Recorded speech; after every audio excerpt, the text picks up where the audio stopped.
Сәлем достар, сіздермен бірге кезекті сұрақ жауап айдары және оның тұрақты жүргізушісімен Дина Төлеубекова. Олай болса, біз бастаймыз.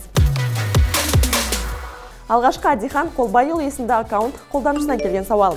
Мен қазіргі уақытта келісімшарт бойынша әскери қызметшімін. Осы күзде келісімшарт бітеді. Соған орай жоғары оқу орнына тегін түсу үшін конкурсқа қатыса аламын ба деп сұрапты. Қайырлы күн, Адихан. Ұлттық бірыңғай тестілеудің нәтижесінде жоғары оқу орнында тегін білім алу бағдарламасы. Ол мерзімді әскери борышын өтеген сарбаздарға ғана қатысты.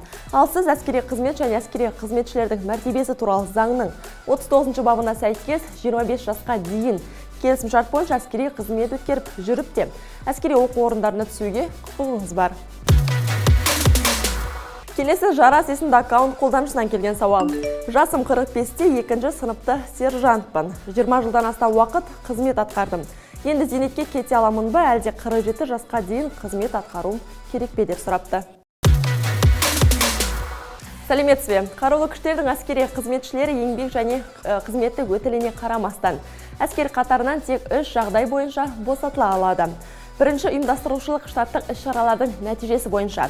Екінші, әскери қызметтің шекті жасына жеткеннен кейін. Және үшіншісі, денсаулық жағдайы бойынша. Яғни зейнетке шығу және зейнетақы төлемдерін алу үшін сізге 47 жасқа дейін қызмет ету керек. Келесі Абзал есімді аккаунт қолданушысынан келген сауал. Қайырлы кеш. Мен 2017 жылдан бастап әскери қызметтемін. Енді 2025 жылы келісімшарт уақытта аяқталады. 2017-2025 жылдар аралығында бірыңғай тұрғын үй төлемін ала аламын ба деп сұрапты.